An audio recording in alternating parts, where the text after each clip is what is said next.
and to the republic for which it stands, one nation, under God, indivisible, with liberty and justice for all.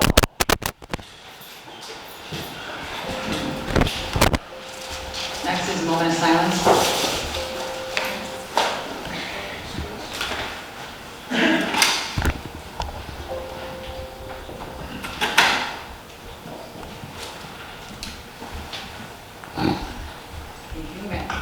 Thank you. Madam Clerk, please call the roll. Trustee Mason. Here. Trustee Reinders. Here. Trustee McNaughton. Here. Trustee Consolino. Present. Trustee Fialco. Present. Trustee Stylen. Present. Mayor Knights-Troiki. Present. Okay, next is community recognition, which I don't believe we have any today. Is there any amendments to the agenda? Yes, for me. I don't know which way you want to start. Anybody else? Trustee Fialco, go ahead and begin. I'd like to move L6 and 7 to L1.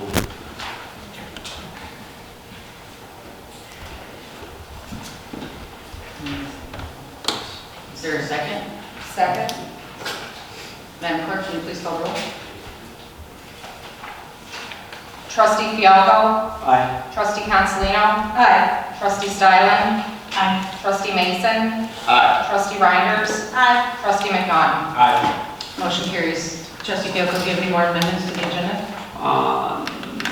No, I don't. We do have something we want to remove from the agenda at the table, but I'll wait till we get there. But kind of the complication with that, though, is that we've got 3 items kind of covering the same thing, and we need, according to the email today, we need to basically table 2 and 3, and we could vote on them. So I don't know how you want to handle that. Do you want to just wait till we get to each one? Why don't we wait till we get to the item Oh. to make things easier? Trustee Reinders, do you have something to Yes, amend? I would like to move O to after G. Is there a second? I'll second. Trustee Mason. Madam Clerk, can you please call the roll? Trustee Reinders. Aye. Trustee Mason. Aye. Trustee Stylen. Aye. Trustee Fialco. Aye. Trustee Consolino. Aye. Trustee McNaughton. Aye. Motion carries. Trustee Stylen, did you have something to amend? Trustee Mason? No, ma'am. Trustee McNaughton? No, ma'am. Trustee Consolino? No. Is there a motion to approve the amended agenda? I make that motion. I'll second. Trustee Fialco and Trustee Consolino? Madam Clerk, can you please call the roll? Trustee Fialco. Aye. Trustee Consolino. Aye. Trustee Reinders. Aye. Trustee Stylen. Aye. Trustee Mason. Aye. Trustee McNaughton. Aye. Motion carries. Next on the agenda is item O regarding grants. Trustee Reinders, would you like to introduce our guest? Yes, Tamara she is the president of grant staff, and she's here tonight to give us a little bit of information about grant writing and how it could improve us getting some money for the village. Welcome, and thank you. Thank you. Hello? Just push the button on the microphone, it should turn green. Yeah. Oh, there we go. Thank you for inviting me tonight. I have a company, and it is Grant Staff Inc., and it is in Orland Park. And we have been working internationally. We raise money throughout the world for over 25 years. So we had an introductory call, and one of the questions was, are there grants available to municipalities and townships? And so that answer, of course, is yes. So I'm here today. There is a proposal, there's a brochure, there's some information that gives you a little bit of background information about our company. But just here to kind of introduce myself and to answer any questions that you may have. But just a little background about who we are. My name is Tammy Leonard, and I opened Grant Staff 25 years ago. We've raised, this year we are going to hit $500 million, so we're extremely proud of that. We've written over 15,000 grants. Our smallest grant was $25. We hope that you guys get a much larger one than that. And $59 million was the largest. So we write private, public, corporate, federal, state, municipality, civic, any type of grants that you can possibly imagine. And we do that, and we do the research, we do the submissions, and then we help raise money for not-for-profit churches, hospitals, municipalities, etc. So in our brief conversation, I asked what your priorities are. What do you need to raise money for? And so Rose and I had a conversation, and in that conversation, it was just even only in one department. So there's many departments and municipalities, there's many avenues you can go. You can get just some of the things that we talked about are your parks and your parks improvements, senior programs, different things like that. The roads, there's always money for roads from the federal and state government. So we help find those that are available, and then we actually help write the grants. So we of course work with you, but we do all the work. Anywhere from a 10-page proposal to our largest was 300 pages. So it's writing a research paper with the ultimate goal of just raising more money that's available for different priorities. So is there questions that I can entertain, more specific? I don't have any questions at this time, but I really appreciate you coming out. Earlier when we talked, have you already looked into some grants for Homer Glen? I did. And it was specifically for the parks, because that's only kind of the conversation that we had. And just so you know, for the type of improvements that you're looking, we found 200 grants. Those are private and public foundations that are available. In Homer Glen, I was just curious how many there was, or how many grants were received in this area. There's 60. In the county, there's 300. So not to say that you are, eligible for all of those, but you're looking at 500 grants that you possibly never thought of before. In the proposal, it shows you where we look for grants. It's specific, federal and state, those type of things. We have all the databases that come through our office, so we are able to have a fluid database that we're constantly looking. So there's definitely some potential for you. So my next comment is more for the residents. The Village of Homer Glen is in need of some grant help. And we had put out an RFP. Joe, how long was the RFP out for? Quite a couple months. It was out for a couple of months, and we didn't have anybody apply for it. So we did ask Trustee Reinders to do some research, and appreciate her doing this work and finding you. You sound like you have it together, and it sounds like even before any action is taken, you've already done some homework for our town, so I really appreciate that. Thank you. Does anybody else have any comments? One of the things that Tammy and I discussed was, each department has to have a wish list. So it's, of course, I'm the parks is me, so I definitely would like to look at the parks first. But it's available to every single department within its public works, it's engineering, it's everything. So if we all, if we decide to move forward with this, I think all of us should start to put together a wish list of what we think would best suit the village moving forward and how we could acquire that with or through grants. So I think this is this will be an asset to the village. The mayor said that we definitely did not get anybody apply for the position. And I know you and I had discussed that, maybe even further down the line, a year, 2, 3 years down the line, our staff might want to take on something like this, but you right now are available and you will open up the avenues to us for, we've never looked at corporations or foundations and things like that, so I think this is going to be an asset to us for the village. Exactly. And so one of the things that, you talked about your wish list, we call them priorities. I'm just going to use Public Works, a big salt truck. So you might have that in your budget. You might have $250,000 that you have that. So there could be a grant. It's easy to find grants for assets. And so you already put that money in your budget. So then what happens is the $250,000 that you were planning to use for capital expenditures now opens up to use it for something else in the village. So we kind of replace that money to see what that's there. So the priorities are really important in determining, and it's not to say we do look for your first, second, and third priority, but sometimes when we're doing the research, something like that might be the 50th priority has a special RFP just for that. So by us knowing that when we're researching, we're able to come back to you and say, hey, are you interested in that? One of the other important parts is anytime you get started, you have to lay a foundation. The first grant is hard. You know, we're going to be working with a lot of the departments. We're going to be working with the finance department. And so once that groundwork is laid, then the second and third and fourth grants are a lot easier because we've already done the demographics and the research and the case. And so all that's done, and then it's a lot easier to get the second, third, and fourth grant. And could you maybe explain to the board that you do not take a portion of the grant and how it actually works? Sure, absolutely. So I am a certified fundraiser. There's only 7,000 in the world, so it is definitely a certification that I'm very proud of. And it's unethical to take a portion of the grant. Now, I always tease and say if I did, I would be retired in the Caribbean, but we charge by the hour. Whether or not you get a grant or not, it's upfront, you know the fee, there's no hidden costs. So we're not even considered a professional fundraiser according to the federal government or the state. We're considered professional staff.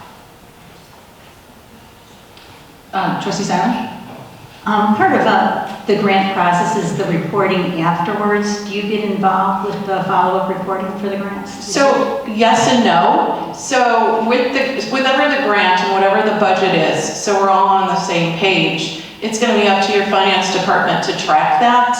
We actually do the narrative of it and then ask you for the different data and the information. So yes and no, but we definitely need help with that. Trustee Hanselino, do you have any comments? On average, about how many hours would you say you put in monthly? Well, that is entirely up to you, but the first case scenario is we do the research. So you give us the priorities, we do the research. We typically research about 10 or 15 hours a month, and then we create, these are the ones that are available to you, and then we put it in chronological order. So we're able to say, this quarter, there's 3 major grants that are due. Are any of these of interest to you? And this is, like, we could look at a grant now after 25 years and tell you about approximately how long it's going to take. So we would say, this is the grant, this is what it's for, and approximately this is how many hours we would get. You don't go after a federal grant that could take 50 hours unless we have a really good chance of getting that. So even though at the start we make sure that you're a fit, you know, we contact any of the offices that we need to see if they're even interested in you. So on a larger grant where you're putting a lot of hours, there's a lot of pre-work before we say, okay, let's sit down and write 200 pages. Trustee Fielder? You do both federal and state grants, right? We do. Okay, because you mentioned federal and your state. Oh, I'm sorry. We do absolutely both. With federal and state grants that you've got in 23 years in service, what is your percent of success up to this point in obtaining grants? So our federal and state are different than our private and public. And I would say off the top of my head, we're probably about 65 to 75%. We don't go after those grants unless we know that we're a really good chance. Now, if you're looking at private-public foundations, you don't need permission to submit those. You kind of submit those blindly. So depending on what the level and the dollar amount, so those are like 1 out of every 10 grants. So it's a little different. It's about relationship building. One of the things that we do, especially in the location type of grants, you're all from this neighborhood. Do you know this foundation? Do you know the board of directors? Can you help me make a call? Because it is about relationship building. So a lot of that is laying the foundation for you to ask money. Okay, and with that, as far as the pay, it looks like it ended up being $1,550 per hour, well, for the 10-hour week, right? And then times 3 is about just under $5,000 for what you're talking about in your paragraph 3, right? We suggested 10 hours a week. Right. Correct. So the thing is, were you talking about working with one person? Is that what this is based on, one person, or do you have many? How many? I'm guessing just by reading this, you start off with maybe yourself or one person, right? The plan is to have 3 people to start with working on grants. It's one person that we're talking about, right? Are you talking about my company or within your organization? Whoever would be doing the work for us is one person, correct? So I will be your contact person, but we have a staff of 6. So we go back, every person on our staff discusses your project, your priority, and we all work on it as a group. But I would be the one coming to the meetings, to meeting with you, to be assigning your priorities. So would this be times 6 then? Oh, no, So I'm trying to figure out how your pay structure. it's by the hour, and so you tell me you want to do 5 hours a month, 10 hours a month, 20, 40, 50, and then the minimum retainer is 3 months for that. So if we went 10 hours a week, that whether it's one person or 6 people, it's just 10 hours. Correct, it's by the hour. Okay. It's absolutely by the hour. And then with, when we have grants that are rejected, which we've had before, I went through one where it got rejected, and we don't get an answer, it was from the state. How do you handle something like that? Well, typically they will give you a response. They didn't. Yeah. A rejection response, but not one. Okay, so you can ask for, with the state and federal grants, you can ask for their feedback.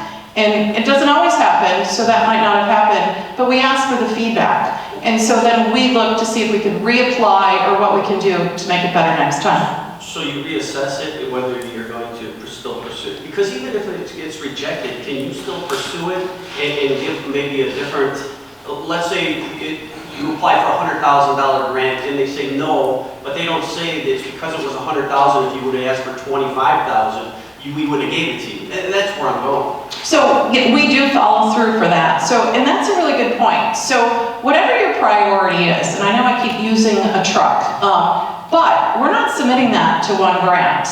We're going to submit it to multiple grants. So if we find a federal grant or a state grant, we're going to submit it for that, but we're also going to find private public foundations to do that. Because you're exactly right. Not many people do the entire project. So not many people are giving you $100,000. It's easier to get 4 people to do $25,000 to get that dollar amount. So we take the work that we did, we take the work that we do and then reuse it till you get the entire dollar amount you need. Thank you very much. Trustee McNaughton? Trustee Mason? I just want to say thank you very much. It's been very informative. I think most of it is in here. I learned a whole bunch of things just now. The feedback also works the same way, I would imagine, on the private grants as well. Well, they're not always, that's more relationship building. So sometimes they are. So to be honest, the level of commitment that you do with the foundation really depends on how much money you're asking for. $25,000 you can do blindly. There doesn't have to be a lot of relationship building. Relationship building is afterwards. So as you get in the higher dollar amount, 75, 100, then you do this pre-type of introductory type of thing. And then there's more of a feedback back and forth.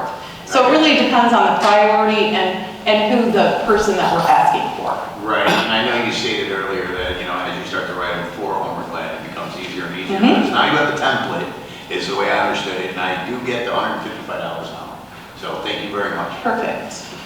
So since there's no one else has anything else to say, Tamara, thank you so much for coming out.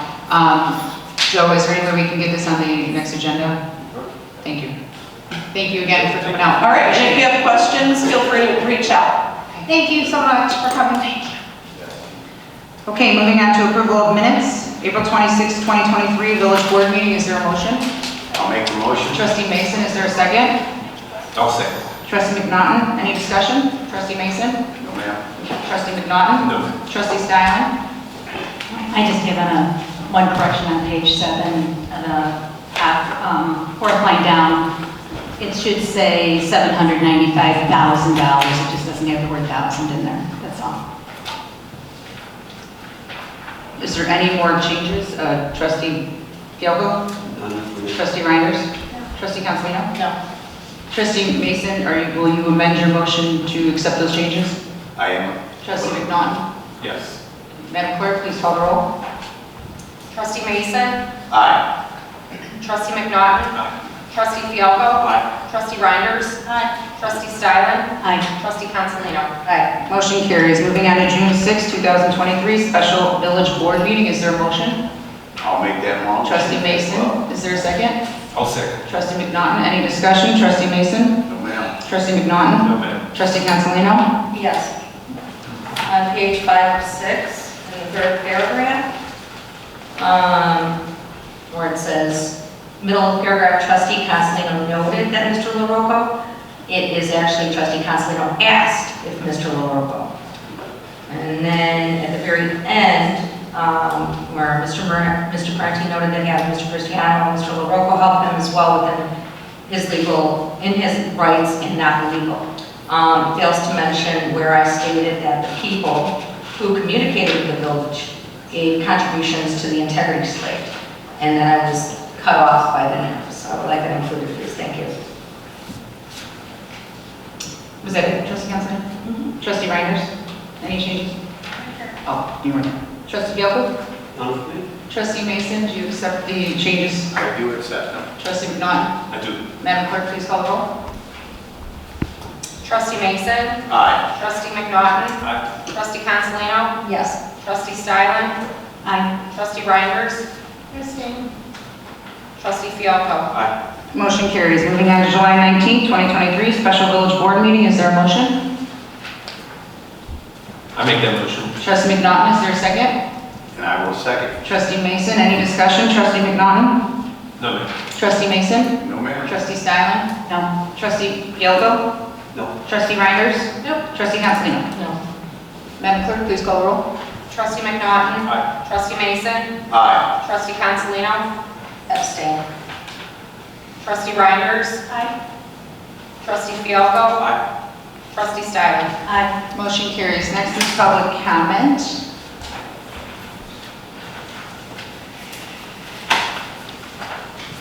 We ask that all comments be kept to 3 minutes, please. Thank you. The wonderful Lou Zemke. It's a matter of opinion. Good evening, my name is Lou Zemke. I've lived in Oregon for 13 years. I currently live at Marion Village Retirement Community. I am the commander of the PFC Michael C. Oliveri American Legion Post 2011. I know that most of the time people come to the podium, they either have a problem or a complaint. I have neither. I'm here to say thank you to Madam Mayor and the board for your support and recognition of Post 2011. We can't do this alone, and you have been a great help, and I appreciate it. I thought maybe you'd like to know what has gone on with the Post over the past 9 months. I'll make it brief so I can make the 3 minutes. 2004 in December, we finished partnering with the Homer Glen Fire Department for Toys for Tots, great success. March, corned beef and cabbage dinner for St. Patty's Day, sold out, great success. That is also open to the public. May, that's our big poppy drive. And this year, we've done extremely well. I want to thank the village for supplying volunteers to come and help us stand out in front of the businesses. We raised over $9,000.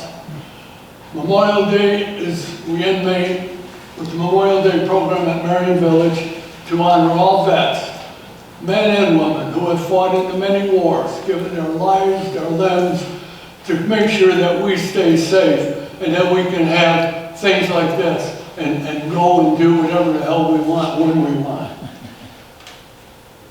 Worked with Marion Village on 3 bingos. They have that 3 months on Sunday. They also have 3 Sunday socials where we provide live music. This is all free. It's open to the public. We provided color guard for the disabled vets at Cono Farm. We provided a color guard for the Homer Glen Stallion football team. And we provided a color guard for Summerfest in June when the veterans were acknowledged. We also rode in the parade. We finished off on Saturday, September 16th with a comedy night at Homer Glen. We had 3 comedians come. We had a buffet dinner, 2 drinks. Price was $40. It was a steal. We had no problem selling out. And I think next year with a little help, we can maybe fill the joint and do even better. Let me end by saying I am always looking for new members. If any vets are listening or you know any vets in Homer Glen or surrounding area, they can get information on our website, Homer Glen Post 2011, or they can call area code 708-226-3780. Any questions? No, you guys have been rather busy, and I thank you for coming out today. We appreciate you and all that you do. Thank you. Thank you.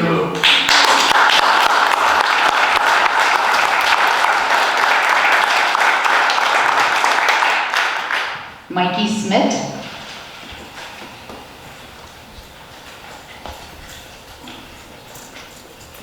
Mayor, board, staff, thank you again for having me here to talk. I'm once again talking about the Parker Hadley Road project. And I wanted to once again thank you for your participation in it so far, your passage of the resolution in our favor last time unanimously. And I want to continue to urge you guys to excel still more in that regard. I know there's a workshop scheduled for next Tuesday. Very much looking forward to that, seeing what sort of options we can come up with to save this beautiful heritage area that's a part of the character of Homer Glen and has been for so long. And let's keep it that way. So once again, say thank you, and we the residents will continue to push. So thank you. Thank you, Mr. Smith. John Walters.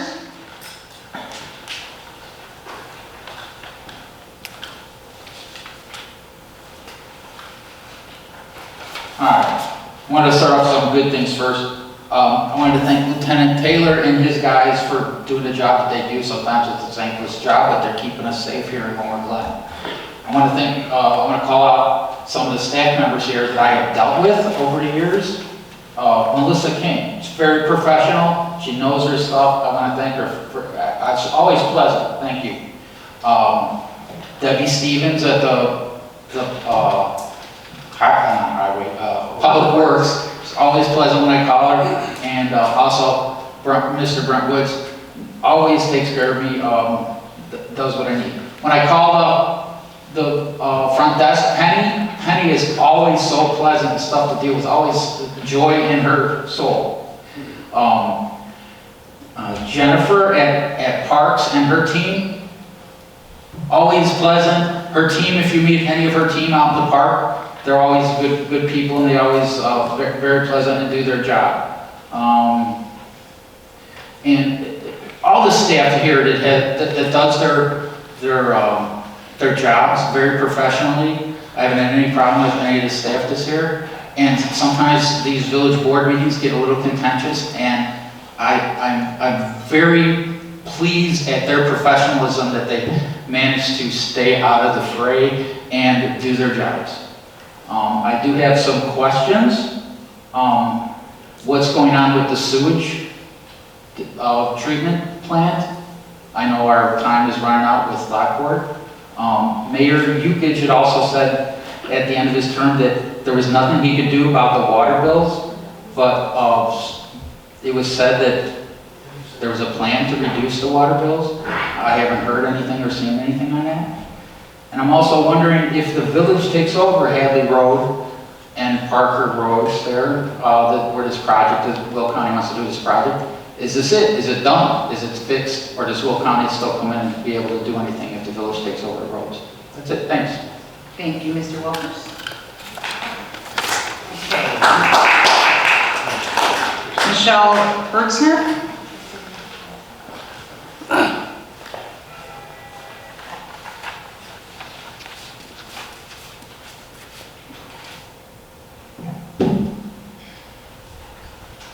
Hi, my name is Michelle Hertzner. This is regarding the Parker Hadley Road. I just wanted to thank you for the workshop being held next Tuesday. And I also just wanted to say a little bit about what Parker Hadley Road means to me. My name is Michelle, and I'm a Homer Glen resident. The reason I'm speaking here today is because I want to remind everyone that the Parker Hadley Road is beloved by all in our community, both old residents and new. My husband and I just moved here from Orland Park shortly a year ago to get away from the noise. The noise of chaotic traffic, noisy neighbors, and the constant shopping megaplexes that continue to crowd out LaGrange Road. The Parker Hadley Road was the first road we took to see our current home for the first time. My husband and I were literally breaking our necks as we drove down the road, looking at the beautiful historical and new homes.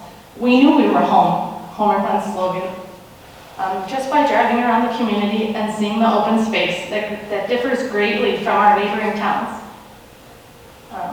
Our neighborhood has two entrances, one on Chicago-Bloomington Trail and the other on Parker. The open space and unique beauty offered in Homer Glen is attracting young new families, just like my husband and myself, who are looking for another place to slow down and escape the noise. The Homer Glen mission states verbatim that we will strive to maintain open space, preserve our unique rural character, and safeguard our natural resources, so please do that. Thank you. Thank you.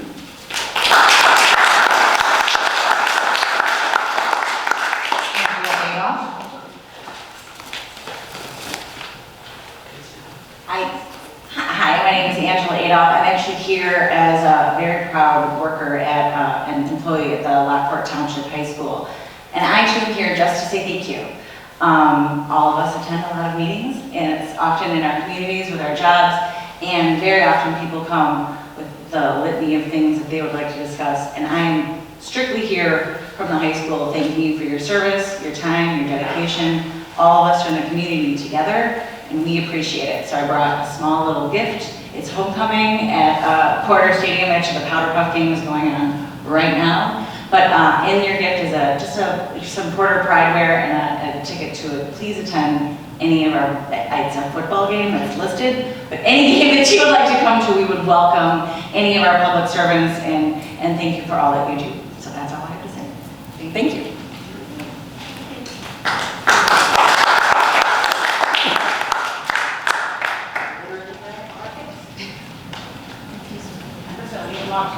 Sure. Mr. Boujan?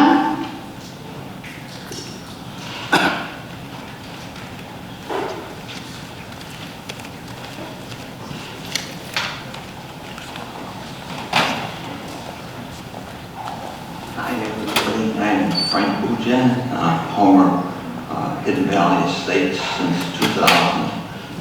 Had a couple things. I might need an additional 3 minutes, like I usually ask for. But one of the things I wanted to know now is what's the status on the water negotiations? Haven't heard anything in months. We won the case, Mayor Christie, I think, but they have to work out how much we have to pay them. Is that what it's at? And who's the law firm that's handling it? This law firm here, or some other law firm? I was asking a question, can you answer? Well, I'll answer everything when you're done. Oh. Let's get to Well, I just want to do that question first. We'll do one at a time. What's the status of it up today? This isn't an answer question portion. This is just for you to get out what you have to say. Oh, and then we can talk. okay. Well, the rates are real high, so I hope we're doing something to. I had mentioned a lawyer I know in Lockport to handle the case because he's a bulldog, and these guys have been stalling for years. They said we paid $1 million for it. They want $25 million now, which is kind of exorbitant to say the least.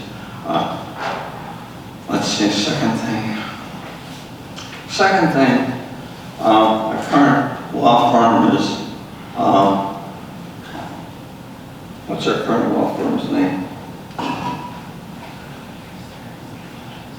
Peterson, Johnson and Murray. Is this the attorney here? Okay.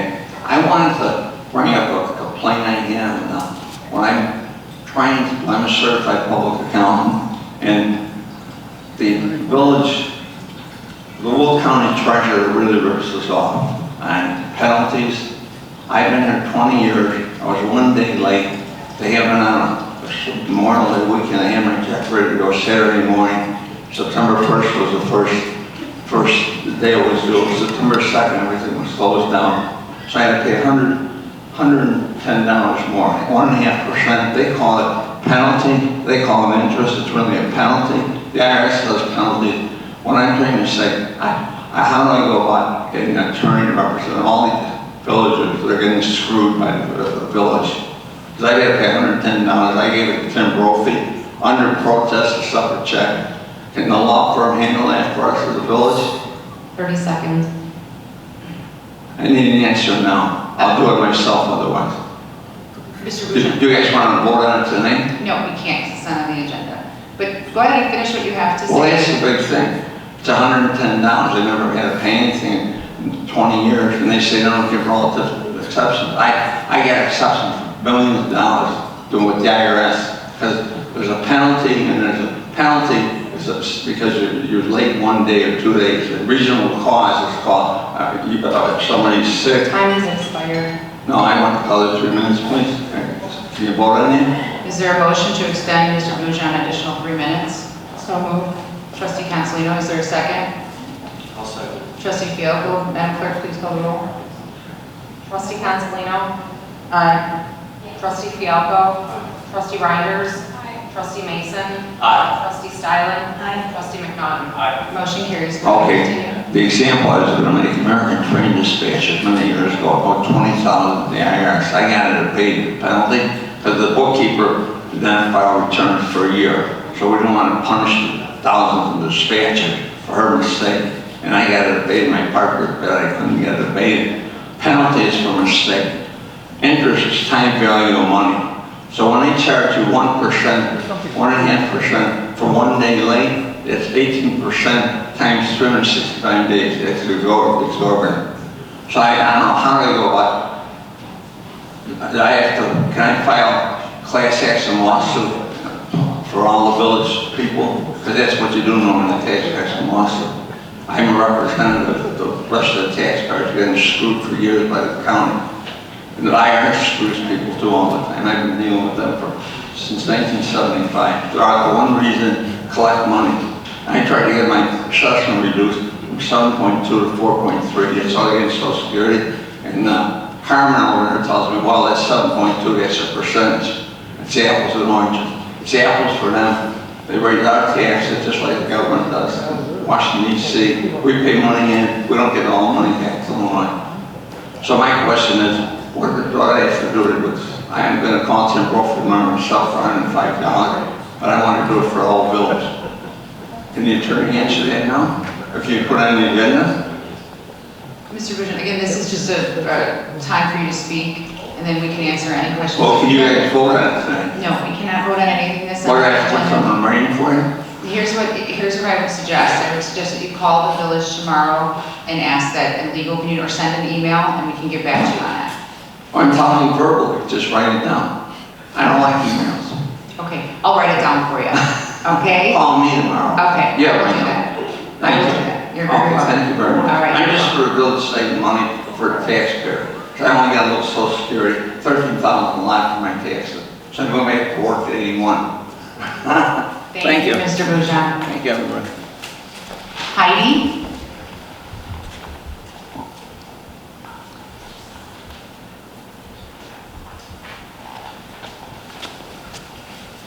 Hello, I'm Heidi. I'm here reading a letter from Larry Hazlett. He could not be here tonight. He's a resident, and he wanted me to read this in regards to the Parker Hadley Road project.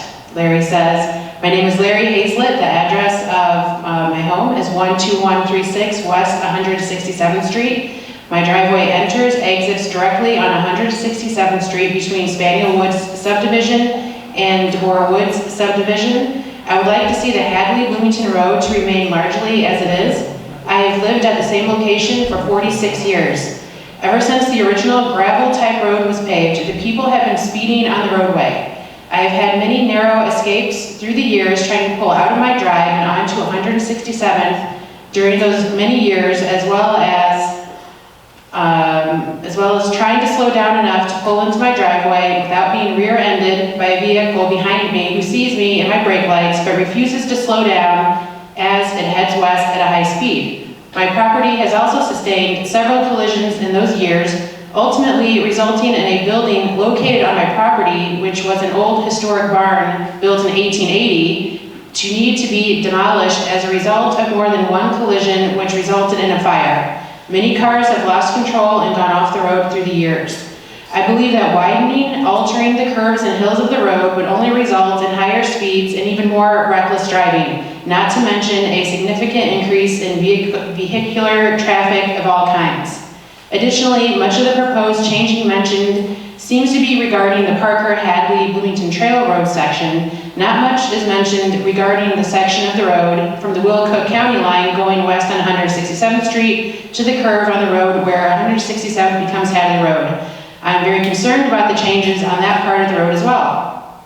Finally, safety on the road is of paramount importance. The road needs much more traffic law enforcement. This is in bold and underlined. Whatever that takes, 5 exclamation points. It is my belief that equipment such as a stoplight at the Hadley and South Bell Road, more warning signage with blinking yellow caution lights at curves, guardrails in places on curves, lowered speed limit for the extent of the proposed corridor. 30 seconds. And if people don't like it, then let them go back to driving on the new and improved 159th Street for that length east to west portion of their travels that they most likely used to use until the reconstruction of that road began. Let us not forget that Hadley-Bloomington corridor is a residential roadway with many driveways on it. I believe the cost of my suggestions would be much less costly to the township and village than that much more exotic proposals would provide. In closing, the roadway is the most scenic roads in Homer Glen. Let's keep it that way. Thank you. Signed, Larry. Thank you, Mike. Okay, that's it for public comments. Moving on to reports and communications from President and other officers. Interim Village Manager, Joe Baber. Yeah, just a couple things. Jersey Mike's open today. They're located in front of the Home Depot area over there along Bell Road. Also, the village is prepared to start issuing golf cart vehicle registration. That process has been dialed in, and we have all the forms and everything available at the building department. The deputy will come out and check out your golf cart, make sure it meets all the safety requirements, and you'll be issued a registration sticker. Also, pending if L7 does pass tonight, we're prepared to start doing the mailbox permits as well. And that concludes my report. Thank you, Mr. Baber. Trustee McNaughton. No, ma'am, thank you. Trustee Mason. Yes, ma'am, a couple things. Mr. Bajorn, if I'm saying it properly, he asked me to mention the Out of the Darkness Chicagoland Walk, which is a walk with us to prevent the suicide. That is being held on Saturday, October 21st, 2023 at 9 a.m. in the Montrose Harbor of Chicago. You can register or donate at afsp.org/Chicago. He also provided a sign-up sheet, which I will give to Mr. Baber. If somebody would like to do that, we would appreciate it, of course. Another thing I would like to bring up is that September 18th, the Safety Act went into effect. Lieutenant Taylor has been all over it. I like to call it the no cash bond. We are a village that supports our law enforcement, and we believe that those who break the law deserve to face the justice, and our citizens need to and deserve to live in peace and security. I know it's only been 9 days since this law went into effect, and King County, I just checked on that the other day, they've had 30 cases already, and half of those repeat offenders have been released in all of 9 days. So I don't know if you have anything, Lieutenant Taylor, when it comes your turn to add to that. I want to end on a good note. Long Run Creek has had flooding problems for some time due to several residents. Mr. Brett Westcott has been working on it diligently. Been on many Zoom calls. Mr. Dave Buckley, who's also a civil engineer, who's been instrumental in helping us, working through that with the Cook County side of the border here and the AG's office. They've removed some containers. We're making headway. They have a new court date scheduled for October 11th. Brett and I have been on a few, I was on one that I made the other day, Brett was attending one today, but we're hoping to get more closure with that very shortly, which will benefit the residents of Long Creek. Thank you. Thank you, Trustee Mason. Trustee Stylen? Thank you.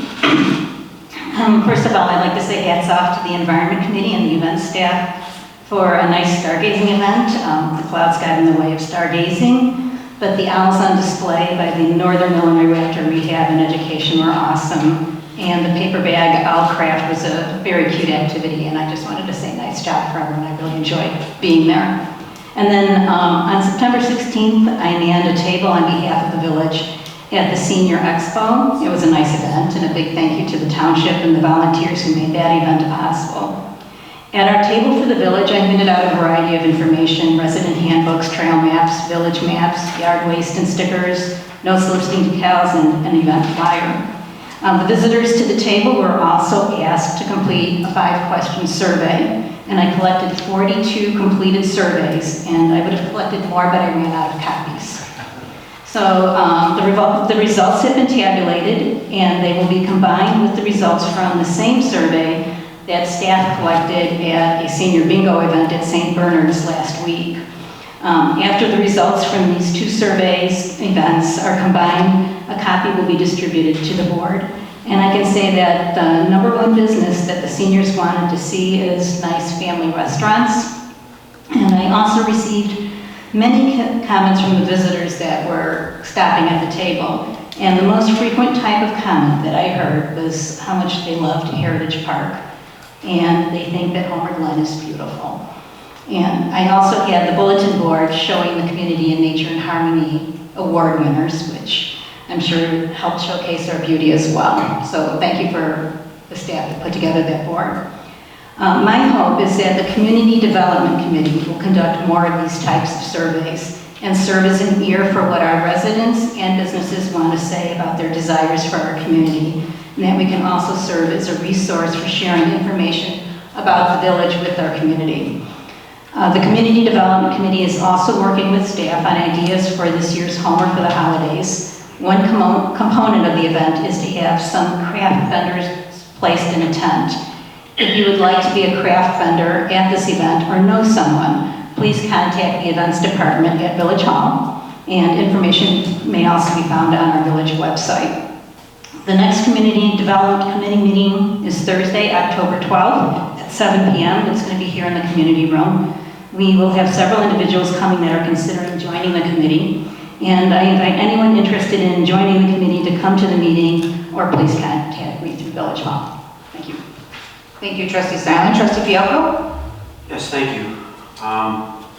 Wednesday, October 4th, 2023, at 5:30 p.m. will be the next Homerfest meeting, if you'd like to attend that. The other thing I'd like to mention, because it gets put into the consent agenda, and not everybody knows, we know how certain other entities are operating under how much money.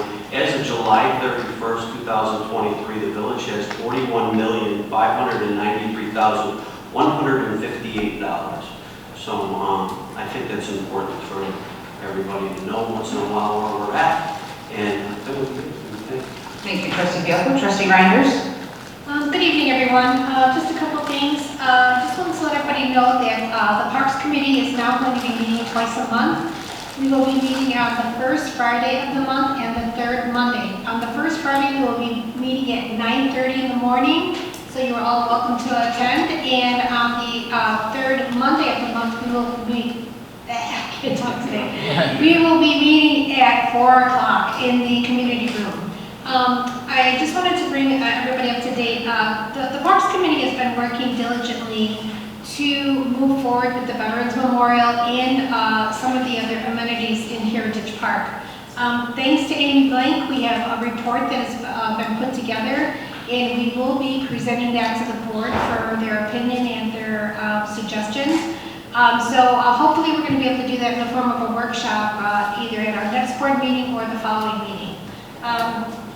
And that's really all I have for tonight. Thank you. Thank you, Trustee Reinders. Trustee Consolino? Yes, good evening. As usual, I want to thank our amazing staff, Andy May, and my Environment Committee members for assisting with our stargazing event last Friday.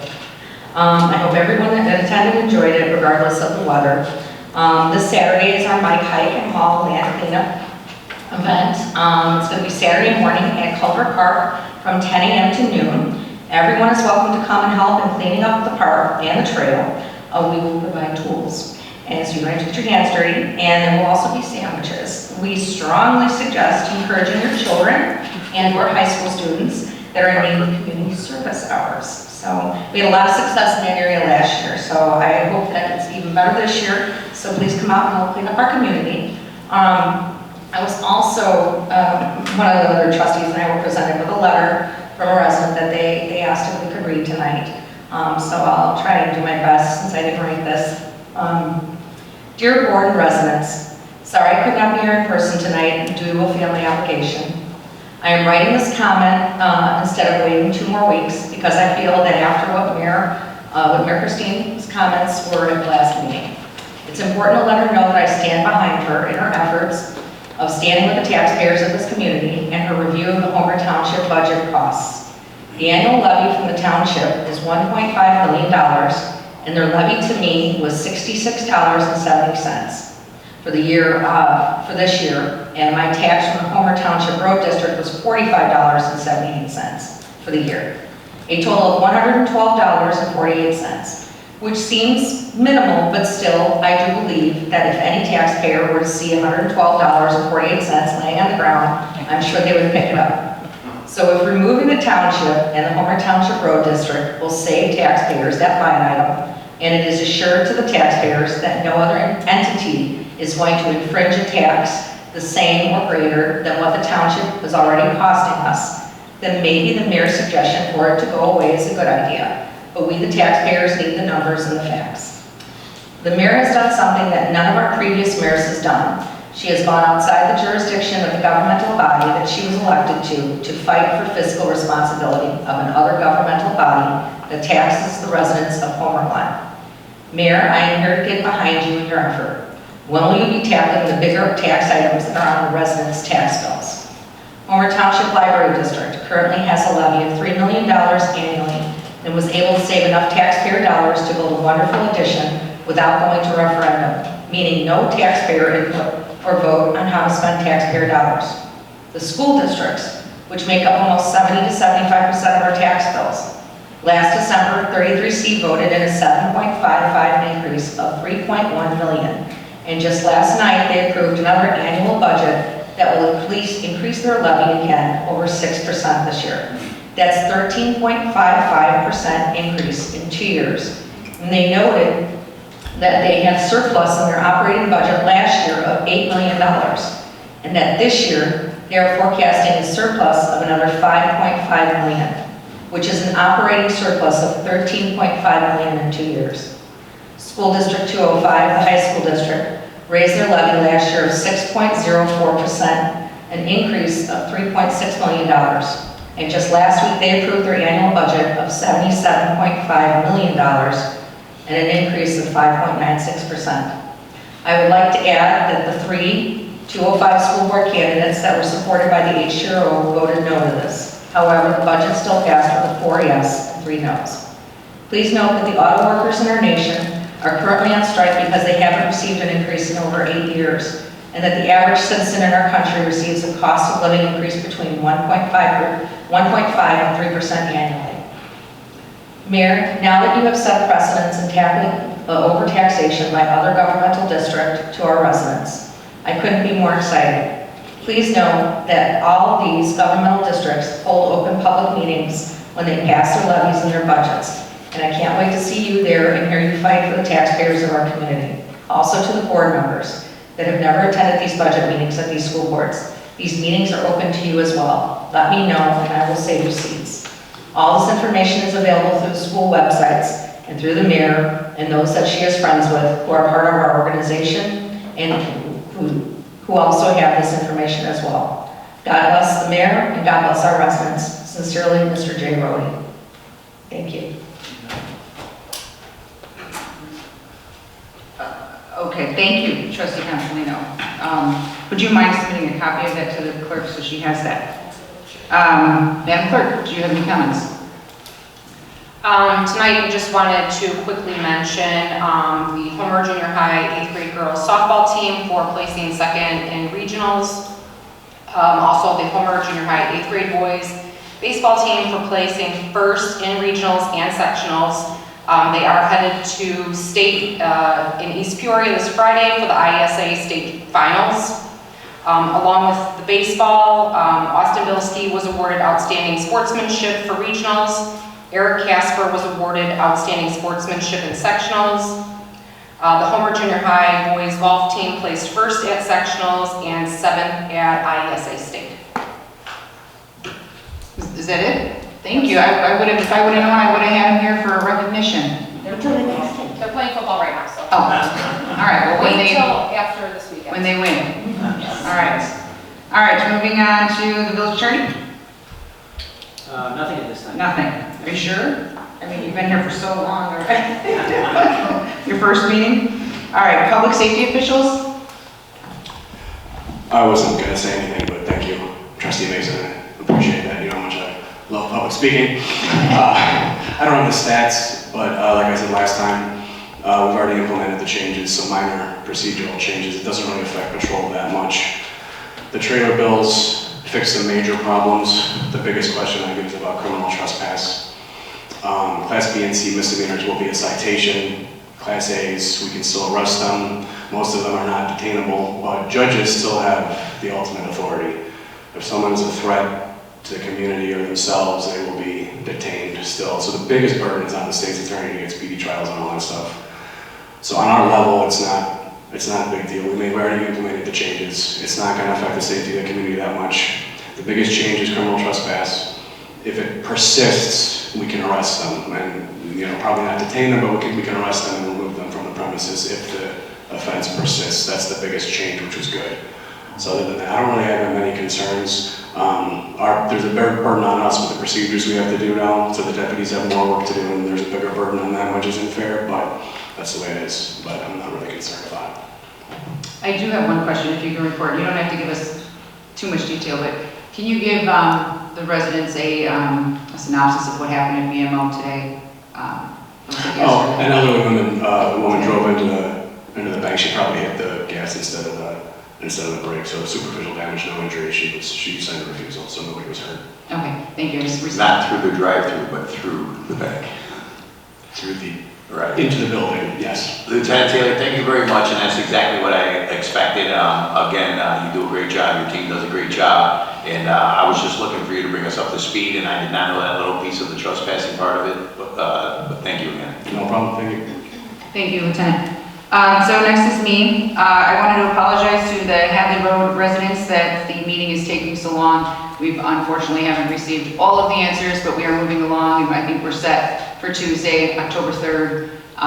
So hopefully we'll be prepared to answer any of your questions. Regarding Illinois American Water, there is a meeting set for October 19th that myself and Joe Baber and a few others will be in attendance at. So we are getting that ball rolling. Unfortunately, I cannot talk about anything with the water treatment plants or anything that would be discussed tonight in executive session. If we were to discuss things publicly, it kind of puts us under, kind of puts us in a bad spot.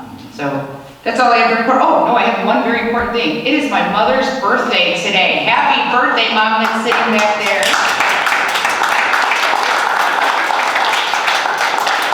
She's gonna yell at me later. Sorry, Mom. Love you. All right, moving on to consent agenda. Consider for approval accounts payable for period of September 15, 2023 through September 28, 2023 in the amount of $458,810.26. Consider for approval the treasurer's report of cash and investments for the period ending July 31st, 2023.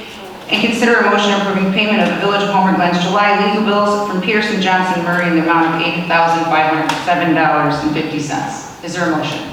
I'll make that motion. Trustee McNaughton and Trustee Consolino. Now, I know there's no discussion, but for the record, I was under the impression that we asked for item 3 to be Always pulled out. Thank you for it.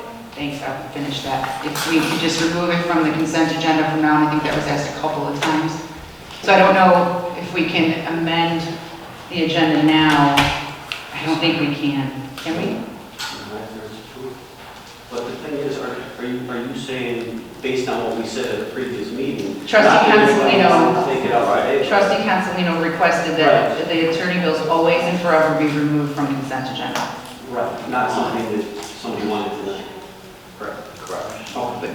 I always ask for future agendas. For every meeting. For every meeting, and I've asked for, I think, 3 times now. Yeah. This means put on as a legislative item?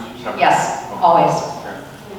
Okay, so but for tonight, since we already voted on the way it is, let's. I think, can't we just take it out based on what has We been haven't said, voted on it yet. we all agreed to?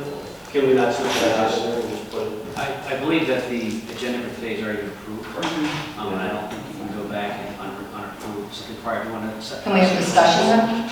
You want to press Discussion moving on forward, consent. Madam Mayor, you want to press moving forward.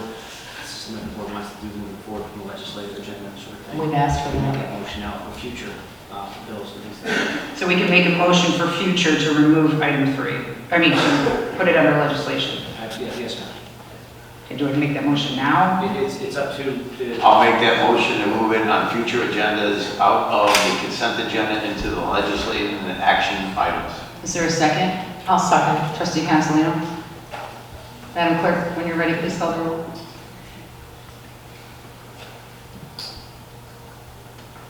Trustee Mason? Aye. Trustee Consolino? No. Trustee Fialko? Aye. Wait, just for clarification, we're voting to take for future, to remove that item out of consent agenda and move it to legislation. That is what you asked for. How do I? You say I aye. take that back, no. Just making sure formally. Yes. Say, okay, I can take it back, aye. Trustee Fialko? Aye. Trustee McNaughton? Aye. Trustee Reinders? Aye. Trustee Stylen? Aye. Motion carries. Going back to the consent agenda, who made the motion? I just, Trustee McNaughton, who made the second? Second. Okay, Madam Clerk, please call the roll for the consent agenda. Trustee McNaughton? Aye. Trustee Consolino? No. Trustee Reinders? Aye. Trustee Stylen? Aye. Trustee Mason? aye. Trustee Fialko? Aye. Motion carries. Moving on to L6, consider for approval ordinance number 23-057 and ordinance rescinding ordinance number 23-042. Is there a motion? Make that motion. Trustee Fialko, is there a second? Trustee Consolino? Trustee Fialko, do you have discussion? No, just that Joe Baber and I went through this, and just to make some corrections and clarifications in number 7, this is just taking away what was done before to make the corrections under L7. So that's all I have to say. Okay, Trustee Consolino? Now, is this the one that had the text amendment that was changed? I'm sorry. Oh, No, I got the wrong thing up. No, this is the one, if you... Go ahead. It's just because the numbers weren't in the original one properly, and we had 2 separate things. Okay. They didn't get printed properly under the ordinance numbers. So Joe and I went through it, it's been corrected in for 7. We're actually on L6 right now. Right. I understand. Okay. Okay, thank you. Trustee Reinders? Aye. No, not yet. Oh, I'm sorry. I think everybody's tired. Okay, Trustee McNaughton, Trustee Mason, do you have any discussion? Trustee Stylen? No. Okay, Madam Clerk, please call the roll for L6. Trustee Fialko? Trustee Consolino? Aye. Trustee Reinders? Aye. Trustee Stylen? Aye. Trustee McNaughton? Aye. Trustee Mason? Aye. Motion carries. Moving on to L7, consider for approval ordinance number 23-058, an ordinance amending sections 92-72 permits and 92-73 mailboxes of Article 5 of Chapter 92 of the Code of Ordinances. I'll make that motion. Trustee Fialko, is there a second? I'll second. Trustee Reinders? Trustee Fialko, do you have any discussion? I think it's Article 4. Oh, I said 5, 4. But I not can't. that that makes much of a difference. Joe and I went through this, and because of the square inches that they were talking about before, and because we have 2 parts of it that needed to blend kind of together under the ordinance, This is the corrected version by the law firm Peterson, Johnson and Murray. And I think we're all in agreement that it fits for the need that we were looking for. Thank you, trustee Reinders. Trustee Trustee Castellino? No. Trustee McNaughton? No, ma'am. Trustee Mason? No, ma'am. Trustee Stylen?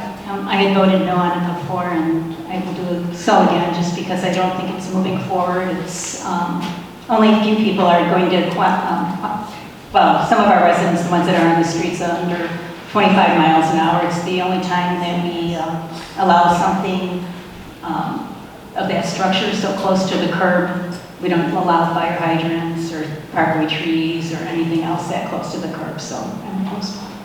Thank you, trustee Stylen. Madam Clerk, please call the roll. Trustee Fialko? Trustee Reinders? Aye. Trustee Stylen? No. Trustee Mason? Aye. Trustee McNaughton? Aye. Trustee Consolino? Aye. Motion carries. Moving up back to L1, consider for approval ordinance number 23-059, an ordinance amending the code of the Village of Homer Glen, Chapter 220 zoning, amending Articles 5, Article districts and open space districts. Is there a motion? So, Trustee Stylen? Was that trustee Consolino? Yes. Trustee Consolino. Trustee Stylen, do you have any discussion? yes, I wanted to table this item. As much as I would like to see it go forward, the description of the property that was submitted by Supervisor Ballich, I believe, submitted it. The acreage is incorrect on the legal description, so we need a correct legal description, unless we can change something tonight.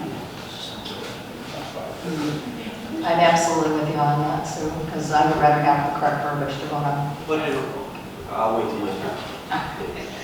Trustee Stylen, trustee Consolino, are you done? Trustee Fialko?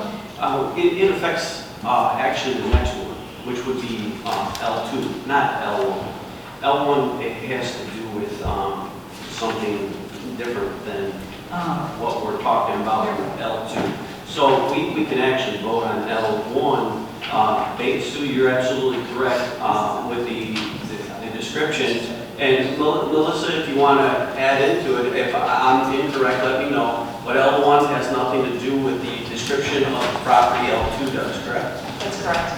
Okay. I'm sorry, you're correct. L1 is the text amendment to the open Okay, space district. so can I just rescind the tabling? Or we didn't officially table it, so we can still vote on it. No, we didn't vote on it. Second, so we didn't vote. But could I make a request of something to be added in here since I can't get past? You made the motion. Yes. To table. No, I did, so I don't want to table it. We can go ahead and vote on this tonight. So, Because it's like Dan said. We're it's not- I meant to table the other one, not this one. Point of order, there's been no second on the motion to table L1. Yeah, so we're still on Ask it. if there's a second. Trustee Consolino actually did. Oh, you did? Yeah. So we need to rescind. So one gets to an I need to vote to see Okay. one. So if you want to table it, say aye. If you don't want to table it, say nay. Trustee, or Madam Clerk, can you please call the roll for tabling? Trustee Stylen? No. Trustee Consolino? No. Trustee Mason? Nay. Trustee McNaughton? No. Trustee Fialko? No. Trustee Reinders? Okay, now is there a motion for approval? Ordinance number 23-059, ordinance amending. Second. Already had No. that motion and second to get to the motion to amend. You had that already. No. Who made the motion and the second for L1? So Sue then went to amend it, so we had to amended have. it when I made the motion originally, so. Okay. But we If I could just run the meeting from here on, it would just clarify a lot of confusion. So I am just going to read the motion again and have you guys vote on considering approving it. Okay? It'll just be easy. Well, that was the confusion. Okay, well, consider for approval ordinance number 23-059, ordinance amending the code for the Village of Homer Glen, Chapter 220, zoning, amending Articles 5, our agricultural districts and open space districts. Is there a motion? I'll make that motion. Trustee Mason. I'll second. Okay, trustee Reinders. Trustee Mason, do you have any discussion? I do not, Madam Mayor. Trustee Reinders. I do not. I just don't think that, I don't see any problem with us allowing farming on our open spaces. Thank you. Trustee Fialko? Yes, I have to ask one question. I have no problem with farming on our open spaces. Those that are designated as OS1. But Melissa, I need some confirmation as to if somebody can farm on it, does that give somebody, if that's got A1 on it for agricultural one, to do the farming, does that also include where somebody could then open up some other type of activity that would fall under A1 without getting a PUD? Like, can somebody come on here onto the properties and run another pumpkin farm? Or would you have to do something with a PUD to be able to do that? What I'm trying to focus on is we only want to restrict it to only agricultural, right? So, point of order at this. Your mic's not there. I think so. Point of order at this time. Trustee Fielder, if you can address the question to the chair, and then the mayor will farm it out to staff to provide a response. You heard what I said, could you please ask? Melissa, would you like to respond to that? Sure.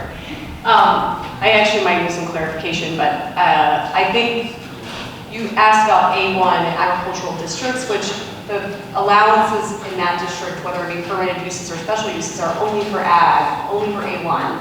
So what you're looking at on the screen is the current open space district allowances for permitted uses and special uses, and the things that are listed here are what would be allowed for those properties that are zoned into this district. You cannot take an A1 property and are you concerned about some of the uses that are allowed in A1 to be allowed here? Uses besides what's in, other uses besides what's in. Well, I think what the attorney's trying to say is that all questions are supposed to be addressed to me. Yeah. I mean, I get that, but, well, if Melissa didn't want to speak, she didn't have to. But, Dan, what was your second question? Melissa asked for clarification. Or she then came back with a response, and I'm saying, okay, does that actually allow other things other than farming, which under A1, would it allow a business to come in like another pumpkin farm, to take that property and operate on it without a PUD or anything that would govern what goes on in that property besides agricultural and A1, the A1 status? I don't believe I don't think that's possible, because farming is farming. If you were to have a business, you would need like you just said, a PUD. You would need a special use, correct? I think I'm confused on the question. So basically here, what because I Trustee think, are you Fialko- at, I guess This is what Trustee Fialko was asking. He doesn't want Kono's type of business or Bankston's type of business to be run on one of our open space properties. Correct, that's what he's So, asking. I mean, I think it's a little bit like splitting hairs to some degree, because I think even Bankston's is not really considered just farming anymore. It has definitely, the land use is complex there, so much so that it dictates the need to have a PUD to control that overall. And so I think in here, we're talking about farming crops, it's not running an agribusiness business. So those things are not, what you're asking for would not be allowed, Thank you, Melissa. Thank you. Now, Trustee Silent? Yeah, I would just like to amend this if I could and add, in addition to the farming, add dog parks. Because at some point you might have a dog park on open space and while we're setting up a description, rather than have to come back to it later. Trustee Mason, you made the first. No, I'm not against the farming, and I'll just say right there, I'm not against it, and yes. But Trustee Silent is asking you to amend your motion to allow dog Okay, I'm parks. sorry. Yes, I don't see why not. It's an open space. Madam Clerk, can you tell me who made the second? Trustee Reinders. Trustee Reinders, are you willing to amend your second? To allow dog parks? Okay, the amendment fails, well, doesn't pass for lack of a second. You have nothing else to add, Trustee Mason? No, ma'am. Trustee McNaughton, do you have anything else to add? Madam Clerk, please call the roll. I think any discussion on that? I thought you were the second person that spoke. I apologize. Trustee Hanson? No, I think the idea what Trustee Fialko was trying to state was we want to protect it, make sure that it stays open space. That was the intent from the beginning. I'm in favor of that. I know that he is. When it comes to the dog park, as much as I love dog parks, I don't think that's a good idea because then you're opening it up to some type of construction, whether We have put parking there, fencing there. The course district has it. I'm sorry, Mr. Baelish, you're not allowed to approach the dais. I know it failed, but I would be opposed to changing it. I'm okay with agriculture, not okay with dog park, but that's already rectified, so thank you. I apologize again for speaking. I thought you were the second one that spoke. Has everyone else had a chance to speak? Any more closing comments? All right, Madam Clerk, please call the roll. Melissa, would you like to add something? May I? Sure. I'd like to point out that number 1 in the open space district that has already been established is a public, quasi-public governmental recreational facility, including parks, playgrounds, swimming pools, play fields, trails, sports activities, amphitheaters, camping areas, picnic, boating, fishing, golf courses, and accessory uses such as related parking. I just want to point that out. This is how this district was set up originally, and these things that you're talking about, I think calling out a dog park may be splitting hairs. I think your point was because they already have a dog park in the mix of assets for the township, and maybe we would one day. And I think if the zoning official was looking at this, whether it be myself or someone else, that we would probably lump that under just parks, potentially anyways. I'm just clarifying, so there's no confusion. Thank you. Madam Clerk, please call the roll. Trustee Mason. Aye. Trustee Reinders. Aye. Trustee Consolino. Aye. Trustee Stylen. Aye. Trustee McNaughton. Aye. Trustee Fialko. Aye.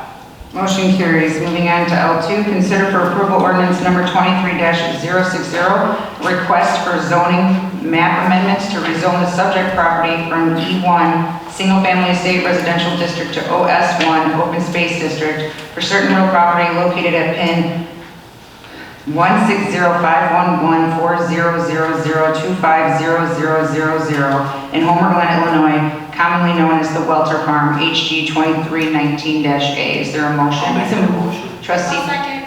Trustee Fialko and Trustee Stylen. Trustee Fialko, do you have any comments? I'd like to make a motion to table this based on the email we received today with the description of the property, and it needs to be relooked at. And I'm guessing that's also taken number 3, but we'll wait till we get there. So I'd like to make a motion to table L2. Trustee Stylen. Can you please ask Melissa King how long we should table this for?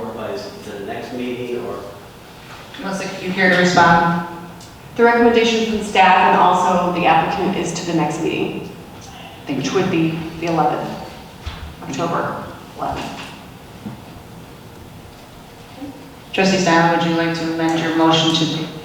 I need a second. That's what I'm I'm asking. sorry. Oh, she's second. Okay, so he's, okay, I amend my second. You amend your second? And now I'm going to second his. Yes. So would you give your comments? Just that the description, this says 10 acres, and we were going to be voting on something that was 40 acres. Trustee Mason, do you have any comments? Yes, when it says the property size as, just like Trustee Stylen states, it shows 40.3 acres, so the description is wrong and probably needs to be amended before we vote on it. Trustee McNaughton? No. Trustee Consolino? No, I prefer to have proper text. Trustee Reinders? I feel the same, you have to hit the correct verbiage. Madam Clerk, please call the roll for tabling. Trustee Fialko. Aye. Trustee Stylen. Aye. Trustee Mason.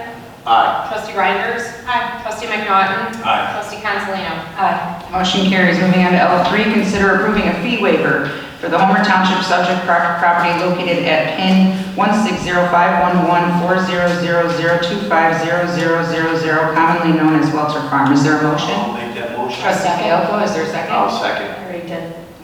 If you guys could wait till I ask for a second so I can hear, that would be great.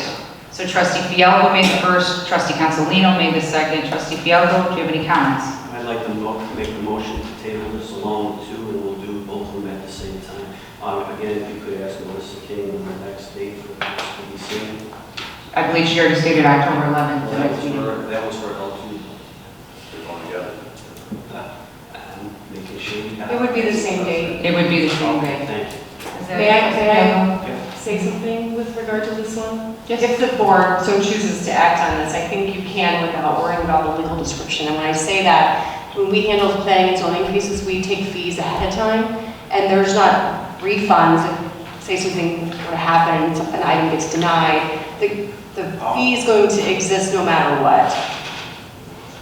So, Share, yeah. so what you're suggesting is that they can still approve We could this still approve this. because it's waiving the fee for this property? Correct. Okay.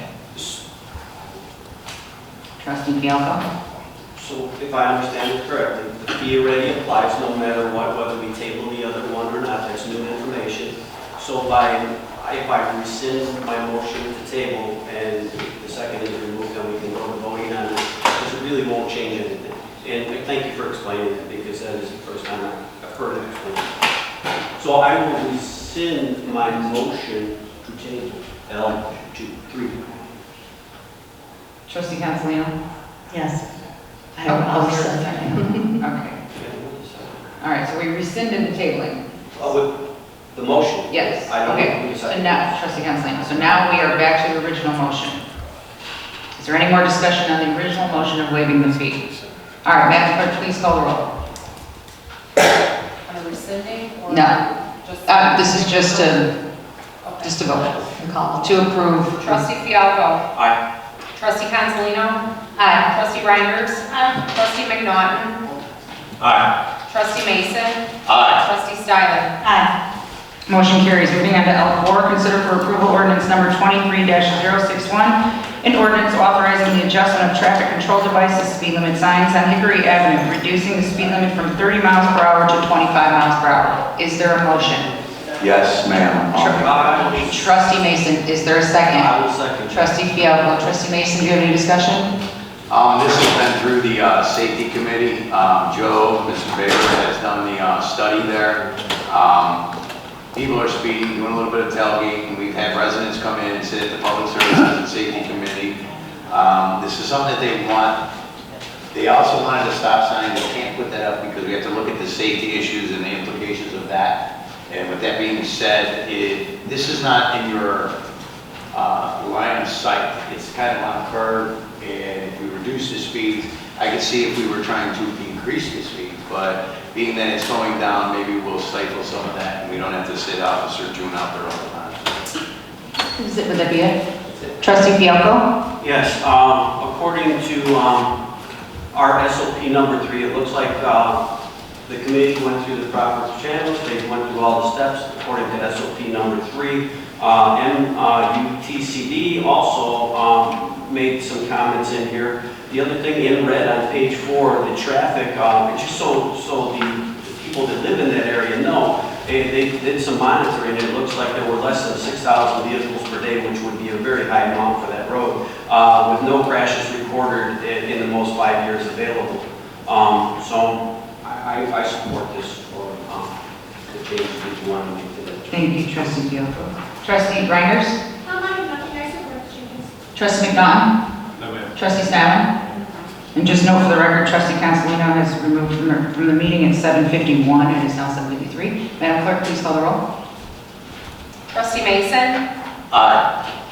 Trustee Fialko. Aye. Trustee Styler. Aye. Trustee McNaughton. Aye. Trustee Reinders. Aye. Trustee Cancelino. Motion carries. Moving on to L5, consider for approval the reduction of the letter of credit for the Villa of Old Oak Development to the new amount of $534,961.92 in accordance with the village code. Is there a motion? I'll make that motion. Trustee Fialko, is there a second? I'll second. Trustee Reinders, Trustee Fialko? This is very commonly done with builders, and as far as letters of credit, Joe has been on this, and I do have a question. Could you please ask Joe if this meets the requirements that he takes a look at and to make sure he's good with this? Joe, do you care to answer? I would defer to Brett. He's an engineer and he's inspected the site for the letter of reduction. Mr. Westcott, do you care to answer? Yes, this meets all the required standards. I've been on site and inspected the work that's been completed up to this point. I think that's satisfactory, and it follows our village code procedure there for reduction of the letter of credit. Does that answer your question? Part one. Part two, with this development, when we put this together, and I don't know that there's an opportunity here, but we said that we wanted the garage doors to be of a wood grain material, meaning, and the comment was said, not too light and not too dark, and everybody kind of chuckled about it at the time. Meaning we didn't want, dark black. We were looking for something to fit into the community that they were kind of removing all these trees. And in the meantime, what had happened was there was a call for guidance, right? As far as what was actually explained. And I don't know if there's an opportunity here to fix this problem. But right now, we're putting up metal stamped doors to kind of cheapen up the look that I expected to be in there, that the community wanted. A lot of the community was upset with all those trees coming down. And so we wanted the wood grain door. And now what we've got is a wood grain stamped in metal that's painted in taupe. So I don't know if you can ask somebody the question, can we, somewhere with this, get that corrected by holding off on this till we get the right garage doors that we asked for in the first place? Now, I know we're not halfway into the project, but they are a good portion into the project. But this is not something that hasn't been done before. And our expectations, I thought, were very clear. If there were some misunderstandings, I mean, maybe there could have been a different process that we used to ask the questions. I'm not sure. I don't think we can do that. Mr. Westcott, with your background, I mean, aren't they already on like the second phase? So essentially, the letter of credit is established as a fail-safe and a safety net for the village. If the developer goes out of business, if they can't complete the project, the letter of credit is a bond that they post prior to them starting that is in place that we can request to collect on in order to finish that work ourselves, right? So everything in this letter of credit, it's mostly to do with the large-scale engineering things and the objects that we would take over or ensure that this subdivision was built to a certain standard, not so much the buildings themselves, right? Because it's preparing the lots and the end lots. In this instance, it's a little unique because Marth is a developer and they're also constructing all of the houses in this or townhomes in this development, right? But a good example would be like a normal subdivision, right? It may be different contractors for every lot.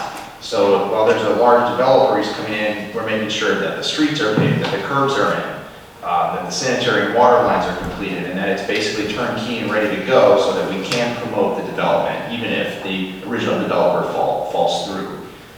So I guess in my experience, right, it's not like this is a retainage, this is just something that we have as a fail-safe.